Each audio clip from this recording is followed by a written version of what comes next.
met 15 minutes ago, and she seems like a lovely woman. She's going to be giving us a sample of Dumbwaiter, which is kind of an odd combination of sci-fi and slapstick, so enjoy.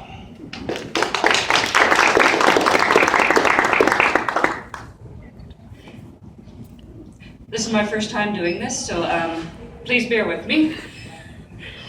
It was inspired by a webcomic I used to read called Irregular Webcomic, where the characters are coming up, they're on a planet, and you see in TV shows they either destroy the planet or the machine works perfectly after millions of years.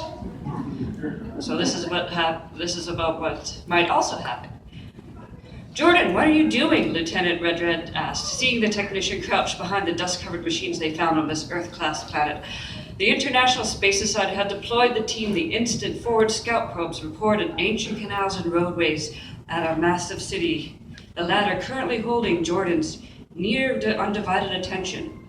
While the civilization had turned out to be quite dead and gone, the simple fact that it had existed at all was more than enough to rustle the jimmies of the entire human race. It was also advanced enough to cause great concern of the wake of the Beta Ursa technology tragedy, unfortunately referred to a lot as the Bud incident. A dozen teams were currently combing the city for both research and relics. This section was in Madred's charge, and inside this building they had found what seemed to be a jackpot. The general consensus was that it was some sort of office, with what everyone agreed were computers standing against the wall in silent rows. I think I could get this one working. I know that Team Alpha found indications that the electrical network is still working somehow, Jordan explained eagerly as he rummaged around behind the computer bank, hindered by his bulky EVA suit. Is that a good idea, Redred asked. You remember the Bud incident? An anonymous snicker over this comm system had him shaking his head. Stop that. You know I'm serious. Relax, Redred. I'm just repairing the power connections and turning it on. I'm not going to push any buttons, Jordan reassured them, now the center of the team's attention. Sparks illuminated him behind the panel, striking the helm of his EVA suit. A loud hiss filled the room, and light burst into being around them. Redred lifted his gloves to shade his eyes reflexively, despite the visor of his helm darking automatically, and he scowled as a smug Jordan crawled out and stood beside the now functional computer.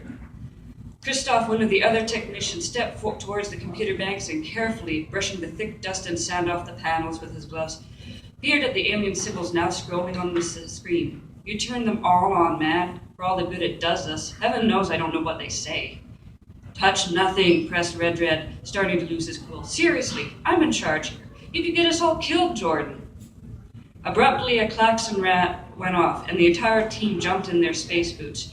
Redred saw light reflecting off the wall behind him and placed his space glove over his helm once more, groaning. Who did what?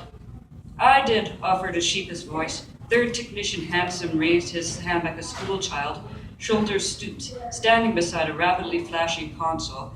As the entire team turned to stare at him, he moved to put his hands behind him. However, his spacesuit's bulk impeded the motion, and so he ended up shifting awkwardly. One moment, sorry, my book is slow. And what, may I ask, did you do? Redred asked slowly, certain he wouldn't like the answer.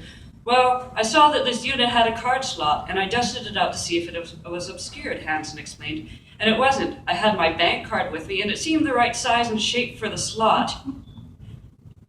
To be continued in the 20th anniversary. Find out what happens next in this war.